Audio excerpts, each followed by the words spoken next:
everyone, welcome back to my channel. It is Drew here from Lone Fox, and I hope that everyone is having an amazing day. I know I am, and I am super excited for today's new video. I'm pretty sure a lot of you guys have probably seen on my channel in the past some of my IKEA hacks videos. If you have not, I will link some right up here for you guys to check out, but it is basically where I head to IKEA, find some items that are there that might be just like a little bit bland or can be spiced up a little bit, and then I take them home, DIY them, and kind of hack them into new pieces for your space. I also wanted to thank everyone so much for the love and support on my last couple of videos. That apartment transformation, all the comments were so sweet, and thank you guys just so much. I've never done a project like that before, so it was a really fun one, and I can't wait to do more of those in the future. And then also on the bathroom transformation I did for my mom, and that one was also a super fun one. I am obsessed with the before and after that one. I think it is such a cool comparison, seeing what it looked like before and what you could turn something into on not even a humongous budget, you know? So, and I know a lot of you guys also mentioned you wanted to see a reveal from my parents. I wasn't able to film that, sadly, because I ended up staying one additional day than they had planned, and they were just gone that entire day when I was filming there, and I had to head back to LA the same day, so there was just no way I was able to film that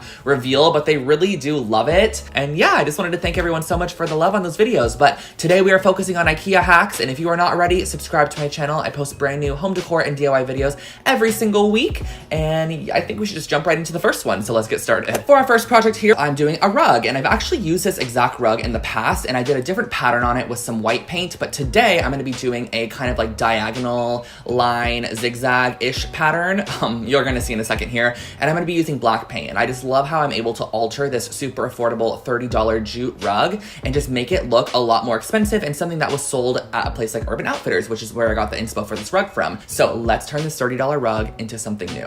Alrighty, so we're going to start off with the Low Halls rug, and I'm folding it in half to find the middle point. Now, something you're going to see me do a lot in this is I actually use this kind of like jute material, almost like a grid system, because there's a lot of knots, so you're actually able to like measure in terms of knots instead of inches, and that's exactly what I did. So on the edge, far left edge, I went up 16 knots, and then I went ahead and I used the tape to go into the center section, and I just created this almost diagonal shape that creates a zigzag. It's a little bit more self-explanatory if you just do it yourself and figure out where you want those actual pieces to be. And then what I did after I created that middle sort of zigzag section was I then went in and created the areas that I was going to tape off where there was going to be no paint. And basically I taped over every 2 rows of knots, and then I left 1 row empty. So that way we had thin black strips, and I also went ahead and taped off all of the middle section. I could have probably cut a piece of paper to save some tape, but I got the roll of tape at the dollar store, so it wasn't too crazy for me at all.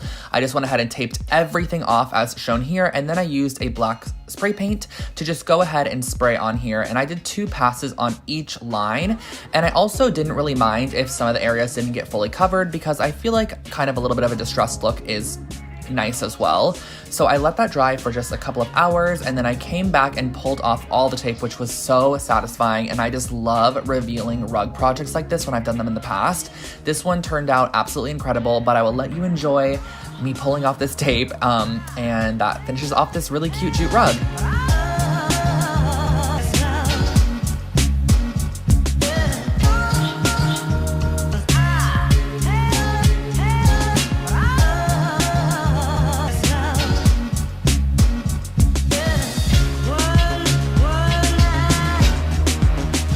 I have not done a throw pillow in a while here on the channel, and I used to do those all the time, and I've actually seen some comments asking why I haven't done them, because it was such a routine for me to throw a throw pillow. That was not intentional to throw a throw pillow into an IKEA hacks video, but I wanted to do it today. So I picked up the Vigdis pillow cover, and it's like a linen light kind of creamy tone. I think it's such a pretty pillow cover, especially for $8, and we are going to be turning this into kind of like one of those very minimalistic line face artwork pieces that I've been doing lately on my channel. Okay, this pillow is super easy and simple, and it's going to cost you almost nothing. So I found this really cute design on Pinterest. I will link the original below, and I wanted to recreate it on this pillow. So I grabbed a pencil and just kind of lightly sketched out the design that I wanted to do on here. And next what I did was I used some Fabri-Tac adhesive, and I kind of traced along small sections of my lines and worked in smaller sections, and used a nice thick kind of like charcoal gray yarn, and I glued it on top.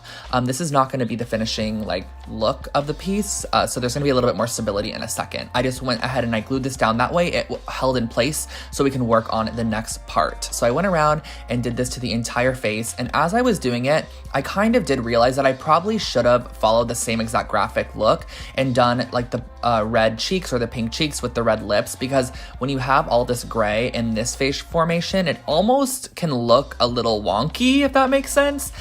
So I grabbed a yarn in a similar color that was a lot thinner, and what I'm doing is from the back side of the pillow, I'm actually sewing up one side of the yarn that we glued down and then down the other side. And I'm just doing this about every single inch, and I'm not pulling it tight at all. This is just going to basically reinforce what we have glued down and make sure that nothing is gonna move around. So this pillow is gonna be a great high quality finish, if that makes sense. You could, if you really wanted to, stitch around the entire thing and give it like a full on and like puffy embroidered look, but I just did it about every inch and a half, as you can kind of see there, just to make sure that the original piece was held down and that finishes off your pillow.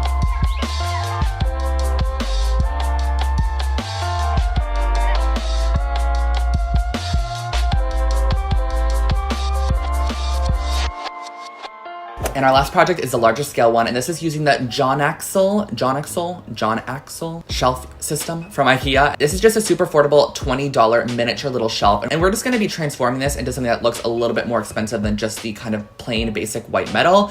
We're gonna be adding some contact paper, some spray paint, and turning it into kind of like a miniature bar cart is what I styled it as, but you can use this as, of course, a miniature shelf or even 2 nightstands because they're on the smaller side. So let's jump into this one. Moving into something a little bit more larger in size, we're gonna be working with this John Axel metal shelf system, and this is super easy to use. I'm just basically going to be taking all the leg pieces, taking them outside, and using the matte black farmhouse black spray paint, which you guys have seen me use a lot on my channel. I really like this one, and it gives such a pretty, like, nice matte finish. So I went ahead and I sprayed all the leg portions with the black because we're actually going to be covering the main sections with some marble contact paper. So this was actually, I bought this at Target, and you get 20 feet of it for only like $6. I will say that the pattern is not super crystal clear, and it also kind of has like a little bit of a pixelation to it, but for the project it definitely worked. But I'm gonna link below an Amazon one that's just a little bit better. So what I did was I went ahead and I cut around the outside, leaving about 3 inches of excess around all the contact paper sections, and then I pulled off a little bit to start, and I'm going to be pushing this down, making sure that I leave an edge on there. That way we can wrap it, and you're gonna see what I mean by that in a little bit. So what I did was I just worked in small little sections, pulling a little bit of the backing away and smoothing with my fingers. You can also use a credit card if needed, and also feel free to poke tiny little holes, push out any air bubbles. So in order to wrap the corners, you're just gonna need to cut out the actual corner piece as shown here, and then just flip it over and wrap it. So you're just gonna basically push up that edge and then wrap it all the way around to the underside. And it's pretty, I feel like, self-explanatory. As you can see here, I'm just wrapping it all the way around, making sure everything's nice and smooth and securing it on the underside.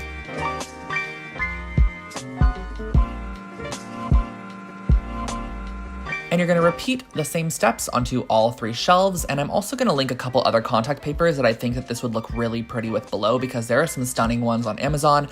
I'll make sure to link those for you guys. And then the last thing you have to do is just assemble it based off of your instructions. So just follow the instructions of the shelving system you're using. If you're following the same one, it's just easier than me kind of explaining it. I also had to hammer in the tops and bottoms to finish off this piece. And lastly, I sprayed a little bit of that matte farmhouse paint in a cup, and I just painted it on any areas that I felt like could use a little bit of a touch up, and that finished off our shelf.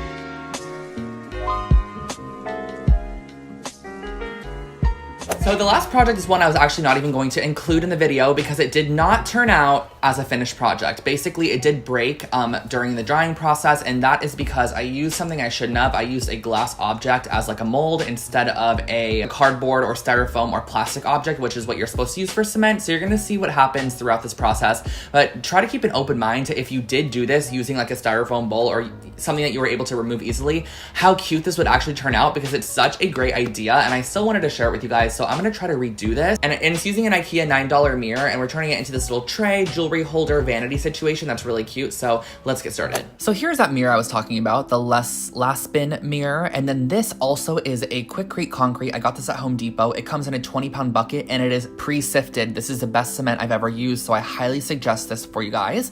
And I also used this IKEA storage box lid as the base, and that's the glass object that ruined everything. So basically what I did was I first started out by mixing up the concrete. I just kind of do this by eye, but I'm sure there's some form of rhyme or reason to this. I just mixed it up with some water and make sure it's all nice and good. As you can see here, the consistency is like a thick cake batter. And I had to do this a couple of times. I didn't realize how much concrete I actually needed, but I did create a couple batches of it and smoothed it out in the lid section. And I went ahead and I repeated this probably 3 to 4 times until I had enough concrete to fill the lid.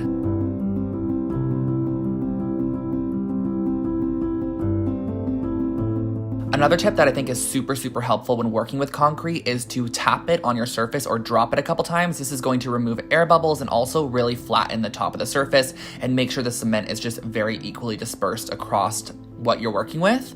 So then what I did was I pushed down the mirror base. As you can see here, I wanted it in the top left corner, and I smoothed a little bit of my cement over the top of that, and then I pushed in my glass object, and I was thinking that this would just pop right out once it was dry, but it did not pop right out once it was dry. So I tapped this a couple more times, kind of let it dry overnight, and then this is what occurred. Okay guys, so here is the project that did not turn out as I wanted it to. I know exactly what I should have done to make it turn out perfectly, but I definitely should have not used this glass. I really thought that it would just honestly come right off the concrete because it's a very slippery surface, but I should have found something that was a little bit maybe more plasticky or something that I could bend and really break out of the concrete, because with me trying to then pull this out, I cracked it in so many different places, then tried to cover up the cracks with concrete, and the concrete is not the same color anymore, and it wouldn't even come out. So basically I should have just used something to create the little jewelry dish that was maybe made of paper or like a styrofoam bowl or something that you can push down in there and easily remove. Then this would have turned out great, because look at these sides. Like, the sides look so perfect, everything else is great, but it did crack where it shouldn't have. And then this turned out really cute too. Overall, I think I'm gonna try to maybe make this project again and then share it with you guys over on Instagram, but I wanted to give you an update on how this one turned out. Alrighty, so that was my IKEA hacks video for you guys today. I hope that you enjoyed this one, and definitely give it a thumbs up if you did. And if you are not already, make sure to follow me over on Instagram at Lone Fox Home, because I post new content there every single day and kind of more behind the scenes type stuff on the actual stories. I do polls for you guys. It's a lot of fun over there, so definitely follow along over there. But I hope today's video gave you maybe a little bit of creative energy. Head over to IKEA, make some similar items. But yeah, thank you guys so much for watching, and I hope you have an amazing Sunday, or the amazing start to your week if you're watching this on Monday or Tuesday or even Wednesday. And I will catch you guys all in my next video. I don't want to leave, but I got to, so I'll catch you in the next one. Bye guys.